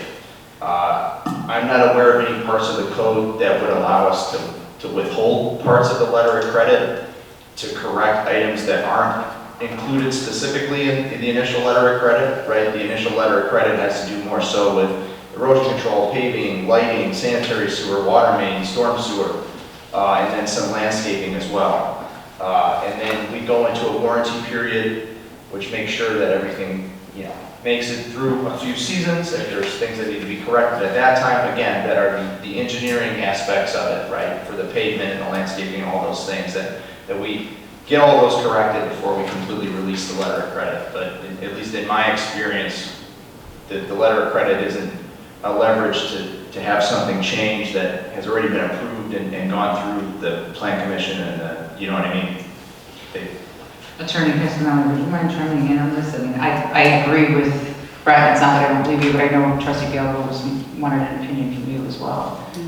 I mean, not seeing the actual language that's included within the letter of credit. Traditionally, these letters of credit relate solely to the public infrastructure, public improvements. A aesthetic feature of the outside of residence that serves, obviously, it serves the individual unit owners and the association and such, wouldn't necessarily be related to public improvement infrastructure. So I would believe at this point, obviously not having looked at the actual language, but I believe that what the village engineer is sharing with you is consistent with how it typically works. So my next question to you would be, since they, and I remember this because I was the clerk at the time, and Trustee Gallo did ask for it not to be so dark or not too light, but since they didn't follow, because it's not the grain, what happens now since they didn't agree to what we said? Is there any Yes, there are potential recourses against the developer by way of the development agreement that was put in place when the massive PUD, or the plans and such were approved by way of ordinance or otherwise with the village. There may be other conditions of the permitting process and things that may be applicable as well. Thank you. Is that Yes, thank you very much. Trustee Reiner, you would make a second. I actually was over there, I looked at them, and I think right now, a lot of them are already bought by residents. So I think it's, if there was something that was supposed to be changed, it probably would have to be changed before they actually were sold. There are signs all over some of the units themselves that say, do not trespass, this is private property, private owner, blah, blah, blah, blah, blah. So to go back now, I don't know if that's going to even be feasible. Can I ask Trustee Falco, when you say that the wood grain, I've never looked at that portion of it, but are the garages actually looking like a wood grain and just being in a different color? No, it's stamped metal. It's stamped wood grain, is my It's stamped question. to look similar to wood grain, Okay, yes, but so it's then- not really what we asked for. But I'm satisfied with our answer that we got from you. Okay. Trustee Sad? No comment. Trustee Mason? Yes, Madam Mayor. Trustee Reiner's mentioned that a lot were completed. I haven't been over there yet, so I'm not sure about that. But what I do see is that it's a 2-year warranty period after we give back this money, and which is, I guess, their bond with letter of credit. And I know that I live in Glen's Gate, and it took 20 years to build. I thought it was pretty close to being done too. I've been there for 7 years already. The subdivision's been there for 20, and it's moving right along. We should be completed maybe next year or the year after. So it makes me a little concerned for the simple fact that an $800,000 bond was returned, and I'm not going to mention the name of the builder at this moment, but it was returned to him before ours was completed. Trustee McDonough? No, Mayor, thank you. Was this the full amount? This is only half, right? No, so this is not the final reduction. Right. When we move into the 2-year warranty period, that's once everything's completed, the surface course is paved in there, then they can request the final reduction, and that'll go to 10%, and that starts the 2-year warranty. Okay, I just wanted clarification. Right, this Thank is you. just a reduction, initial reduction, based off of what they completed up to this point, which is significant. Okay. Okay, ma'am, Trustee Mason, did you have something to add? Yes, I'm sorry, I apologize. I just want to make sure it's clear in my head. So this is a reduction of $1.5 million from the original 2.5, or $2,052,573. So that's quite substantial reduction before. And again, and I know you mentioned the lights, you mentioned everything I was going to ask you. You mentioned the curbs, you mentioned the sewers, you mentioned signage. They were not complete, in my opinion. Trustee Falco? I hear where you're going, and we have this problem with a different, maybe the better option would be to wait a little bit longer. Is that what it kind of seems like what I'm hearing? We might wait a little bit longer, whether it's 3 more months or 6 months to reduce the amount, or reduce the amount. I think that makes sense where you're headed with that. Was this a request? This was a request from the developer, correct? Was this the specific amount, or did you base this off of their, This was based off of my inspection of the objects on site that are completed up to date, right, which is within the bounds of the code, right, in terms of releasing and giving back the letter of credit completely. That's only after we go through the final reduction and let go of that 10% that we have. So at this point, right, it is a substantial reduction, but it's because there's been a substantial completion, right? So we're still retaining that 10% and that warranty period to ensure that if there's anything that needs to be fixed by the time that they finish all their improvements, put the surface course on the subdivision, only then can we start this warranty period, right? That means that everything's done. All the sidewalks in, all the curbs are in, all the pavements in, all the lights are in, everything's in, everything's completed, everything's landscaped. At that point, we can reduce it to 10%. And then that starts the 2-year warranty period to make sure that everything is kosher. And once that's wrapped up, we do a final inspection. and then we can release the letter of credit at that time. Trustee Fielko, do you have anything else to add? No. Trustee Reinders? I just think to hold up their reduction just for the garage doors is a bit much. Trustee Mason? I just worry about the amount that is being reduced so much. I wish it was maybe half of it, because again, I've lived it. So I've had waterfalls not completed, roundabouts not completed, curbs that had to be redone, signs had to be put back in Brett, Madam Mayor. Is $534,000, if they leave some decent portion of this undone or go out of business, as you state, is that going to be enough for the village to pay to complete this subdivision? So at the point where they're at now, very realistically, they are paving the remainder of the binder and the curbs and the sidewalks probably by the end of this month, if not early next month. I would say that the only things that remain outside of that, all the storm sewers completed, all the water mains in place, all the sanitaries in place. There's a couple light fixtures that need to be installed still. The majority of it really would be like landscaping, kind of, and just minor grading around there. The pavement items are your big ticket items, and they're already really 50% done with the roadway. And then mass grading is really complete. The tap-ins and the crossings across the street, Golden Oak Drive there, I think that's the name of the street, Golden Oak Drive there. The large inlet 7x7 boxes, the big ticket items are really kind of complete. The last big ticket item that they have, I was just out there and inspected a proof roll. They're going to put the stone down, they have curb, they have asphalt. I think that this is fair. From an engineering standpoint, I get where you're coming from. You don't want to let too much money go, right? You want to have some leverage there still to be able to hold them to this. You know, we don't have to reduce it again to that 10%. We can hold it at this $500,000 value for the remainder of the 2-year warranty period until everything's done. If that makes everyone feel comfortable, I think Jim's been easy to work with. I don't think they'd be opposed to that. Trustee McNaught, oh, sorry, Trustee Mason. And if we could open it to $534,961.92 in lieu of what you're telling me, then I wouldn't have a problem with that, but I would want to make sure, again, because I've lived with dust, I've lived with chipped up curbs, I've lived with backed up sewage, so I know.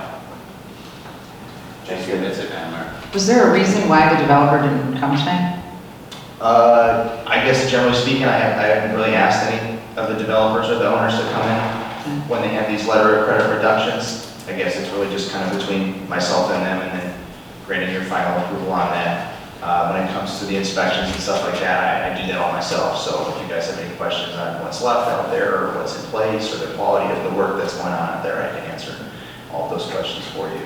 Thank you for providing the itemized list, by the way. Yeah, absolutely. It's trying to, keep track of a little bit of everything, try to do that moving forward with any of the developments, old or new, that come in so that everyone can keep tabs on the prices. I think just to clarify with some of the older subdivisions that kind of went through some of these letter of credit snafus and things that have happened over the years, I think the issue with some of that was that some of these subdivisions started construction prior to the collapse of the market, and then it was kind of turmoil there for a while. And I know the village, prior to me starting work here, had to go through getting all sorts of other letter of credit things and a lot of other engineering insight into that and the consultants. So I think that plays into that just a little bit, at least in this case, right? We have developers on site, and it's really, kicking butt out there. Started the development last year, and they have it pretty much almost already built and all completely sold. So, Trustee McNaught, did you have anything? No, after Mr. Wiscott's explanation, I'm comfortable with that. Trustee Simon, did you have anything else? And just to say that I'm comfortable with it too, I do remember the other situations with the other subdivisions, and this one has just moved really fast. And as long as we hold back on the 534,000, I think we're good. Trustee Fialko? You're good? All right, Madam Clerk, please call the roll. Trustee Fialko. Aye. Trustee Reinders. Aye. Trustee Stylen. Aye. Trustee Mason. Aye. Trustee McNaughton. Aye. Trustee Consolino. she's not present yet, so. All right, moving on to item 8. Consider for approval the added meeting dates of the first Friday of each of the remaining months of this calendar year, Friday, October 6th, Friday, November 3rd, and Friday, December 1st, the 2023 meeting schedule calendar for the Parks and Recreation Committee. Meeting times will be at 9:30 a.m. on each of the respective Fridays aforementioned. Is there a motion? I'll motion. Is there a second? I'll second. Trustee Reinders, Trustee Fialko. Trustee Reinders, do you have anything? Basically, this is what I said in my report, that we were going to be now actually having 2 meetings a month. There's some things that we really want to move forward in the park, so we want to be able to have the time to be able to do that. Trustee Fialko? Nothing from me, thank you. Trustee Mason? The only thing I would ask Trustee Reinders, it seems awful early, and I'd like to make sure that our residents and constituents can have the time to get in here. And it just seems awful early, and I know, you know, people have tight schedules, and I know what Amy does, I know what you do. So are we making enough room to make sure that the residents can get here, is all I'm asking. Well, Trustee Reinders also has a 4 o'clock meeting, which I also agree is a little early still, but you know, that's what works best for our committee, and I do understand that the residents also need to be respected in that time frame, but I assume their committee will see how it goes, and if they don't get the turnout or get complaints, then I'm assuming that they would change the times. Okay, thank you. We're hoping that this isn't going to be permanent, but I mean, you know, we really like to see the master plan move forward with the park, so we know that we need extra time for that, so. Trustee Steinman, did I ask you already? No comment. Trustee McNaught? Yeah, Trustee Reinders, appreciate all the work you've done historically, all the work you're about to do moving forward, doubling up on that. Really appreciate what you and the committee are doing to push this forward. Thank you. Thank you. Madam Clerk, please call the roll. Trustee Reinders. Aye. Trustee Fialko. Aye. Trustee Stylen. Aye. Trustee Consolino. Trustee Mason. Aye. Trustee McNaughton. Aye. Motion carries. Number 9, consider for approval the new standard operating procedure SOP number 18, Village of Homer Glen policy on guiding the village organization regarding the acceptance of the annual performance review and compensation cycle. So moved. Trustee Stylen, is there a second? Trustee Mason, Trustee Stylen? Yes, I handed out a little sheet of paper to everybody. Just item number 3, I would like to amend it to the wording order, just was a little confusing. So instead of the 0 to 3% increase coming first, I would say the 2.5%, then it was the 0 to 3. Does that make sense? It made sense when you discussed it to me earlier. Who made the second? I seconded it because I agree with Trustee Stylen. I read it, and it reads a lot better as she just presented. Trustee McNaughton? No, ma'am. Trustee Fialko?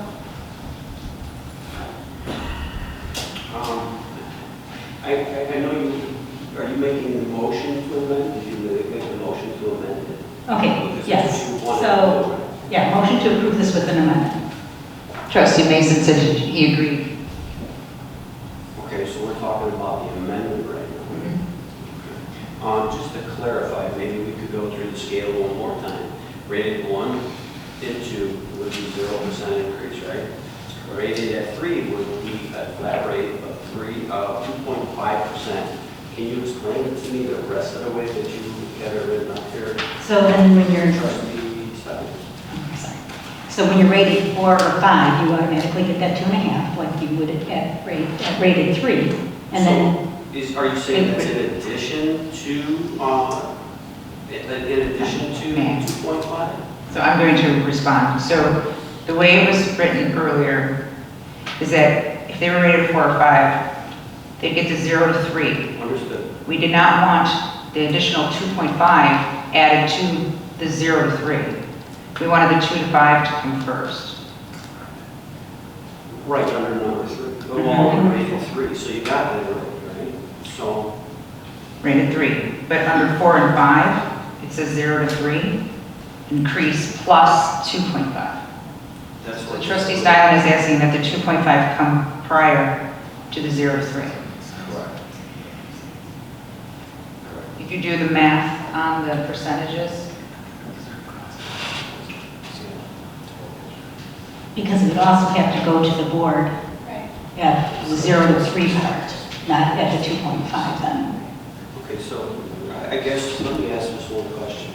From this, the way this verbiage is put together, if somebody got rated at a 5, what is the highest amount of money percentage they could get if it goes to the board? And the board was to approve. If the director came to the board and said, I would like Mr. So-and-so to get an additional 3% for whatever it may be, additional duties, child change, whatever it may be, they can get up to 5.5. But it's also 0, so they could get only the 2.5. And the reason I ask is because that wasn't the way we discussed it in the executive section, so it's a little bit different than what we talked. That's the way I understood it. That's the way I understood it as well. But okay, I thank you for the time. Okay. Steinman and Mason, Mr. McNaughton, trustee McNaughton, No, thank you. trustee Reiners. Okay. Madam Clerk, can you please call, wait, this is on the amendment. Correct. Please call the roll. Trustee Stylen? Aye. Trustee Mason? Aye. Trustee McNaughton? Aye. Trustee Fialko? Aye. Trustee Reinders? Trustee Consolino? Okay, motion carries. Item 10, consider for approval the Hometown Heroes Banner Program. Is there a motion? I'll make that motion. Trustee Fialko and trustee Reinders. Trustee Fialko. Yes, I think this is great. I have seen this in other communities, and thank you, Jack. Thank you, Jacqueline. You're welcome. I see your name is on this. But the thing is, what I'd like to say is, when we're going to put these banners, the banners, are we going on the light post? Is that the goal? Kind of like other communities have done. They see that they would go up for 2 years and retire at the end of the second year. And go around Heritage Park, so the lamp post would be the places that we'd be putting them. So if we do have cameras, so we remember, we do have cameras that we pay for that are on those lamp posts, so I don't know how that'll affect the security. We want to take that into consideration when mounting them. Jackie, would you like to come up to the podium? I know you've worked very hard on this program. But I'm going to get through the trustees first, and then I'll have you give your spiel. Oh, okay. Trustee Reinders? I think it's a great program. I think it's a great way to honor our veterans, and I think they're going to be so happy when they see it. Thank you. Trustee McNaughton? I am in full support of this. Thank you. Trustee Steinman? Yes, I like the idea of the banners, and I know that this is the beginning of a program, so eventually I would like to see like an SOP or something that describes the details of how it's going to be implemented, but I fully support it. Trustee Mason? No, Jackie, I think you've done a great job, and I think it's a wonderful thing, and we should be supporting our veterans. Thank you so much. Jackie, do you have anything you want to add or talk about it? I know this is like part of your heart, so go ahead and talk about it. Yeah, so we actually, myself and Chris, Turn your microphone on. Thank you. we went to the American Legion and we talked to all the veterans there, and we got all of them to sign up for the program. So we have at least right now 15 veterans that are interested in the program. We would be signing a contract with Image 360 to do 30 banners. So we are going to put this out to the other veterans in town that are not a part of the American Legion. They would go up on the light poles, double-sided banners. We would take into consideration, as Dan said, the poles with the light or the cameras, and they would not go on any of the poles that have the Christmas decor. So we've counted them. We know how many we could put up, which poles. Jen, Victoria, myself, we've also gone out there and looked at which poles they would go on. And the banners go up when? So they would go up May to November, and they go for 2 years. At the end of the second year, the veteran or their family would get the banner if they so choose. Thank you. Any more sentiments? Madam Clerk, please call the roll. Trustee Fialko? Aye. Trustee Reinders? Aye. Trustee Consolino? Trustee Stylen? Aye. Trustee Mason? Aye. Trustee McNaughton? Aye. Motion carries. I'll just stand here because mine's the next thing as well. Item 11, consider for approval co-hosting a Veterans Day event on November 5th, 2023 at Konos Corn Maze. Is there a motion? I'll make that motion. Is there a second? I'll second. Trustee Mason and Trustee Steinman. Trustee Mason? I like it. I think we should do more for our vets. I love what Chappie's done, I love what you've done with the vets. I seen Lou with Post 211 last week, twice in fact, and we had some good conversations. He's told me to thank Trustee Reinders as well, and no, I'm all for it. Thank you. Trustee Stein?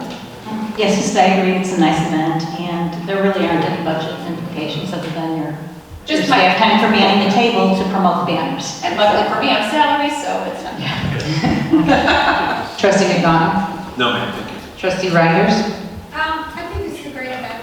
Colos has been putting on this event for many, many years, and I know we've tried to do something here in the park as well. Unfortunately, we don't have our pavilions yet, we don't have Veterans Memorial yet, so I have no objection to this. Thank you, Trustee Reinders. Trustee Bianco?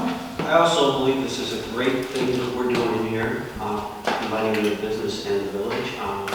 The thing is, not knowing when that construction is going to be starting with the parking and everything else and what may be disturbed here, I think it's perfect timing to do this. And I'm all for it. Sounds good. Just would like to make note that all the funds raised at the Konos Corn Maze Veterans Day celebration in conjunction with the village is all 100% donated back. It was donated back to the memorial project. Unfortunately, it was put to a grant program that we lost. So now we're starting fresh, and all the funds that will be raised at this event will help support this banner program. Yep. So I can say that American Legion Post 2011 has been out to a couple of events and have already raised $550 to kick off the banner program. So just wanted to add that. Madam Clerk, can you please call the roll? Trustee Mason? Aye. Trustee Stylen? Aye. Trustee McNaughton? Aye. Trustee Fialko? Aye. Trustee Reinders? Aye. Trustee Consolino? Motion carries. All right, so we did the workshop already. So we're going to go, oh, sorry, I skipped old business. Is there any old business? I do have some old business. Trustee Mason? I want to address Mr. Rhodey. He's been coming into the village, and I believe Trustee Consolino read a little something from him earlier. But he's been coming into the village lately and judging the actions on the village and making an assumption on things like school board decisions. Again, I just want to state that we might have biology in common, but it's definitely not ideology. I want to read something. Mr. Rhodey claims that he is a current Homer Township Republican committeeman. Mr. Rhodey claims to be the vice chair of the Homer Township Republican Party. The 2020 HDRO bylaws, the most current that I have anyway, Article 3, Section 3 states, and I'll read that to you. At the time of an election or re-election of the chairman, the elected chairman shall appoint at that meeting a vice chairman, which Mr. Rhodey claims to be, the treasurer, the secretary, and the township representative or representatives, who must be duly elected and certified by the Republican precinct committeemen, who in addition to the chairman shall serve on the Will County Republican Central Committee. As far as I know, Mr. Rhodey has never been elected to any office or position in Homer Glen Township with the Republican organization, and he has never been appointed to a vacancy in the HCRO. That the most current listing of the Township Precinct Committeemen from the Will County Clerk's Office, Lauren Staley Ferry, dated 9/13/23, does not list Jay Rhodey for any Homer Township Precinct or Village or Homer Precinct. This is according to the HCRO bylaws. It renders him ineligible to act as vice chair in that capacity or any capacity within the organization. One would think that this flagrant misuse of authority should also block him from ever having any position elected or appointed within the organization. Thank you. Thank you, Trustee Mason. Trustee McDonald? No, ma'am. Trustee Stylen? No. Trustee Fialko? You know, I do have one concern. Is your microphone on, trustee Bianco? As far as, you brought it up, as far as public relations last time, right? Oh, the PR. At the last meeting. And I see we're kind of running through things. I don't know where we're at with that, but I think we should move forward with that very cautiously. I mean, the cost for that's associated with it, I'd like to know that before, I'm guessing it's going to go to the board before we would move forward with that. But the cost of public relations, just with me kind of glancing around, I almost think that we would be better off going back and have a legislative council before we would have a public relations person, because that would be similar in cost, and I think that would give us, put us back on the rails, as one would say. But going back to public relations, I'm not sure that that's something that we need here, only because I believe we still have staff that can handle some of that if we needed to move that way. And I think my opinion would be to work with staff first to possibly do that. And if we weren't successful with staff from in-house, then we could look at doing public relations and hiring somebody else for those kind of fees outside of that. That would be the only thing I had to say about old business. Thank you, trustee Fielder. Trustee Reinders? I don't think anything for old business, but in relation to what Dan is saying with a public relations person, I think people are under a misconception here because we're talking about a public relations person to actually amplify the image of the village. It has nothing to do with the legislative attorney. It has everything to do with what we are looking for as far as the vision moving forward for the village. We talked about development. I had a meeting with Chris and talked to her about this. And we basically talked about development and what we think would fit better for this village and how we can get somebody that can go out and actually try to encourage those types of businesses to come to the village. So, I mean, as far as that, I think there's his explanation of public relations and my explanation of public relations is something different.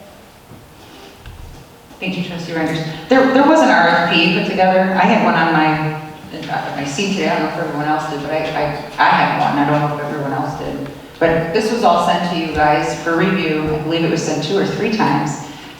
So if you have any questions or concerns or want to add something or take something out, please feel free to do that so we can move on this. And my opinion on this is just like trustee Reinders, is the purpose of this public relations person is we have a lot of many projects going on all at once, and this list just keeps growing.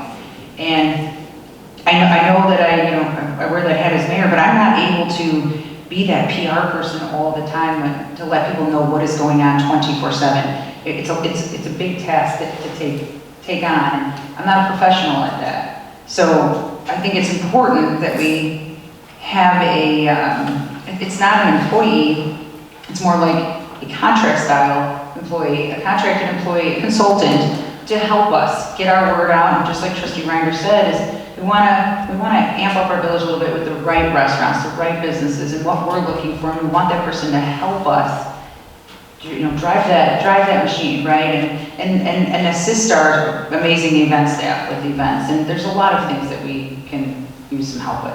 But I just want to add a couple of things to old business. We really need to get on top of these committees. I know that they're all appointed. We never finished the SOP for the approval of what the job descriptions are for the committees. I know I was just waiting on a couple of the committees to return that information to me so we can approve what the responsibilities are. I'm also waiting on some committee members to finish their OMA training. That was due September 13th. We're going to extend it about another week from today for those committee members to finish that training. If not, I will kindly ask them to step down until they complete that training, or we will appoint new members. I also have, I think I asked earlier for the grant writing to be put on the agenda for next time. I just want to make sure that is absolutely on there. And when is trunk or treat? Do we have that date? I didn't hear it mentioned today. It's October 22nd. October 22nd. Yeah. I'll be dressed up in the park practice. And I think that was it for my new business. What was that, Trustee Simon? I was just going to say, bringing up trunk or treat, we usually, we've had standard trick or treating hours. Usually people are asking about that first week of October, they want to know, so. It's usually brought to the board if they approve the hours. So like for our next meeting, that would have to be done. Okay, Trustee Fialko, did you want to add something for new business? Or that, I'm sorry, that was old business. Now we're moving on to new business. Do you want to add something for new business? I have nothing for new business. Trustee Reinders? I have nothing for new business. Trustee McNaughton, new business? Trustee Mason?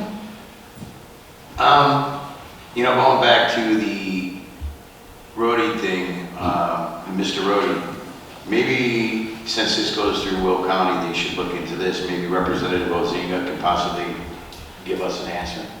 I don't know if you need to reach out, I need to reach out. But maybe we can, because I'd like to know, unless there's been some new bylaws, again, he shouldn't be holding, and anything that he has held or passed should probably be rescinded. Sure, I would start with reaching out to the HTRO, maybe their secretary, to ask if there are any new updated bylaws. Okay. And then review that. And then if there's none, then I would proceed asking how, for the minutes of when maybe he was appointed and see how that was approved. That's just my personal opinion. Thank you. Can I say something? Sure. Okay. I am the treasurer of the HDRO, and I was elected by the committeeman. There was a vote. I mean, so it was put to a vote. I'm sorry. I think the wording on the bylaws that Trustee Mason had read was saying to be appointed a co-chair, you had to be an elected precinct committeeman. That's correct. And I don't believe he was an elected precinct committeeman, so I don't think he can hold the chair as vice chair. But that's how you read it. Now, as you were reading it, maybe, and I have to look at it, but maybe the wording was he had to be elected by the fellow PCs to be the co-chair. But I don't know if it says that he has to be elected like on a ballot. No, I don't think it's on a ballot. I think it was because he was voted in by the precinct captain. Right, but I think what Trustee Mason is trying to say is that you had to be an elected official by elected precinct committeeman to serve as a co-chair. So if you just want to That's correct. read that. I can read that I'm going to read that little part again. And this is in the bylaws. It says, the township representative who must be duly elected and certified Republican precinct committeeman. So I think the definition of duly is what we were looking for. Does duly mean elected on a ballot as a PC and then elected by the fellow committeeman? And served on the Will. Will. Yeah, and served on the Will County Republican Central Committee too. Yeah, Trustee Glen. I understand your concern, and believe it or not, when we were up here, there were people coming up and saying a lot of things, right? I believe it's out of our lane. This is not. It may be, that's why. It's not village business. Correct. And you can correct me, sir, I'm wrong. But we have no jurisdiction over HDRO or the DH, whatever they are, Democratic or whatever, Republic, or Democratic Party, whatever. Well, you see what I'm saying? It's not in our lane. Yeah, I understand that. You can call those out. You should come to those meetings maybe and call them. Well, I'm gonna follow up on this. I don't believe this is the jurisdiction to do it. We have no jurisdiction over that in this board under new business. It might be public comment. It would fall in that category, but not part of business. I understand. Am I wrong with that? What you're saying sounds consistent with my understanding of what new business should. And you may be right, Trustee Fialko. I just know that he comes in here a lot and makes a lot of statements as a resident of Homer. I'm a trustee for Homer. Bottom line, I want to set the record straight. I did a little looking, and I'm just not sure how he's even holding the position or anything that he's passed is valid at this point. I understand your concern. Thank you. I will say I appreciate the board conversing and getting things accomplished together. That means a lot. It's a good feeling to see that. I do appreciate Mr. Rohde's email today. I was a little taken back. I'm still taken back. I can't even speak about it, but I will be going to school board members. I have school board meetings I have in the past about tax increases and whatnot, so I will continue to do that. Okay, I think we have talked enough about old and new business, correct? Does somebody else have, Mr. Woods? Sorry, I realize I'm not a member of the board, but thank you, Madam President. I just wanted to answer a question that trustee Fiello had from the last meeting about the salt. Oh, it was answered, Joey. But go ahead. We, at the end of last season, we stuffed our shed to near capacity, so we currently have 2,400 tons on hand, which will get us probably through to February. Well, I'm not going to hopefully to February. And then the state awarded the contract to, for the bulk salt, and they are going to be releasing that information to the municipalities that are in the state contract bid, that are in the state bid, by the end of this month, which is another week. So we will have that information at the end of this week, or at the end of next week. Thank you. Thank you, Mr. Woods. Okay, is there a motion to move into executive session? I make that motion. Trustee Mitchell, trustee Reinders, all in favor? Aye. Opposed? Trustee Considino still absent.